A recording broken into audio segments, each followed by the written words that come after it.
Good morning and happy December. I am at the Apothecary today. It's a Friday, and for December, I'm here every Friday for the Christmas season. It's already been a pretty busy morning because two people came in this morning and both were kind of in a frazzled way shopping quite quickly, so it was a quick start to the day. But today I have class with my boss and mentor Reed. They're teaching St. John's wort today, so there's a 2-hour class that I'll have playing like as I'm here at the shop. And yeah, I'm gonna work on some beeswax candles, just wrapping them up to put on the shelves.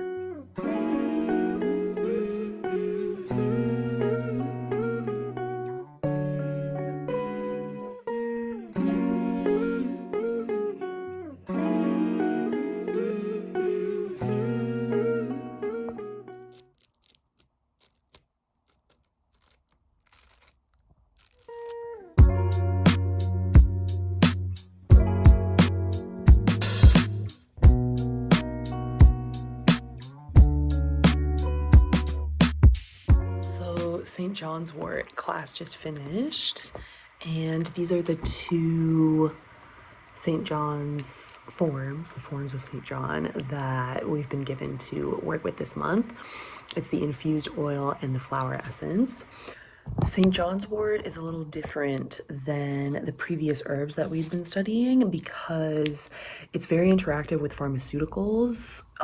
It makes birth control totally ineffective. So there are a lot of warnings against using it in certain contexts, considering like how many people really are on pharmaceuticals here in the US.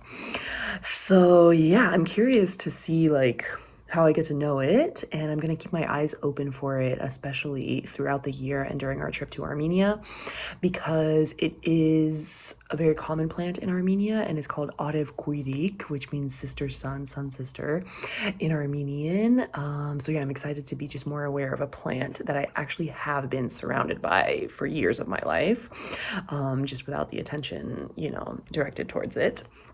So, oh yeah, and also in the class, Reed was talking about this concept of spiritual pores and how St. John's wort can aid in, clearing spiritual pores. And I love that concept of spiritual pores because it's like a really nice visual for me to think of being within, like being in a space that is very internal.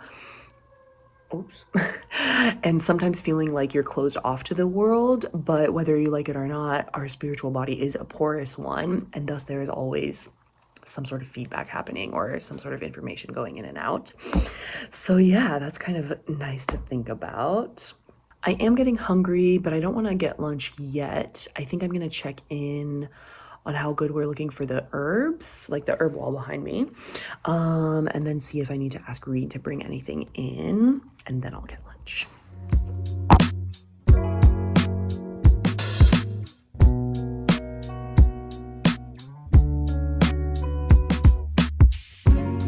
All right, so I've done the best I can with the herbs that we have in stock. And now I'm going to take a little break, and something that I do in between tasks at work is write out plant names in Armenian, because this is good practice for me to remember how to write and for my alphabet upkeep. And also it's good prep for the Armenia trip. We have this book at the shop called Plants of Armenian by Tamar Galstyan, and this is just an encyclopedia of all the plants that exist in Armenia, and they also like just have the region or the province marked. And let's see, where did I leave off? On Pistachia atlantica.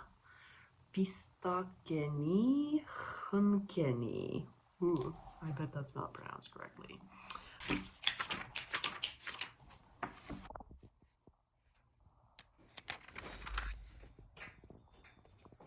It's a little bit later now, and I've just packaged up a bunch of the Glow facial oil, and I'm putting the labels on them now.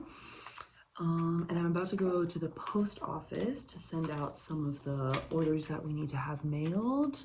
The post office closes at 4, so I'm gonna do this kind of quickly. Okay, let's go.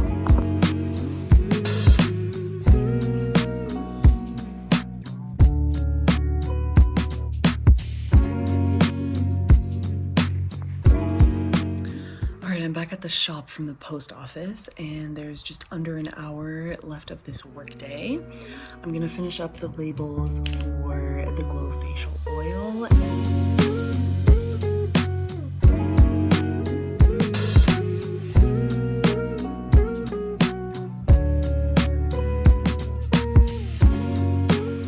So today I didn't do this, but on many other days, one of the common tasks is refilling the teas. And this is a great task because it smells amazing usually when I'm mixing the teas that Reed has formulated.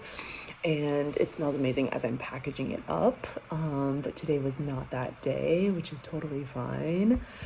Now I'm going to just very briefly in the last few minutes, that I'm here, I'm gonna try to go over the notes that I have from class this morning and then take stock of the notes that I want to update digitally.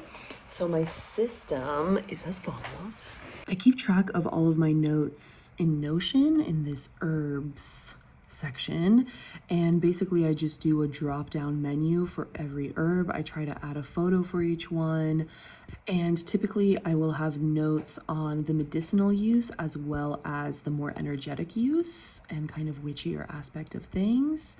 But this is where I keep it all, and it gets kind of organized from a lot of this chaos. But that's kind of the system that works best for me, I found.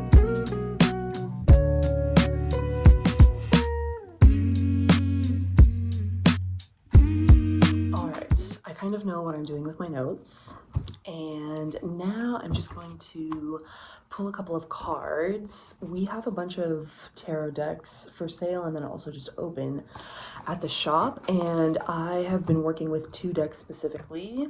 This is a tarot deck called the Herb Crafters Tarot, and I really like this one. It's cool. It has basically a herb associated with every single tarot card. And then the second is an oracle deck called Dirt Gems. This art is stunning. I love the art on these. It's kind of these collage style, very multicolored, consistently on a black background images. And I love this deck as well. Let's see what we get.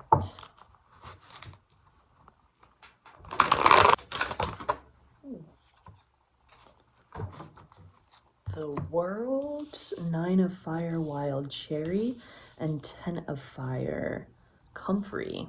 Ooh, Nettle. How gorgeous is this Nettle card? Okay, so Chaparral, the one that I had never heard of before.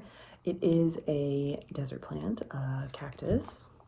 It's also just cool to see which cards continue to pop up repeatedly, because I do find myself circling back to them, getting to know them better, and then I get excited when a card comes out of a plant that I'm unfamiliar with. And I think I'm gonna wrap up for the day. It's closing time. I'm very tired. It's been a very nice day, and the days, like usual, go by very quickly here, just because in between of all the little projects that are happening, people are coming in, funky conversations, fun conversations, unexpected conversations are constantly happening here, and it's lovely. So thank you for hanging out with me today, and I will see you in the next video.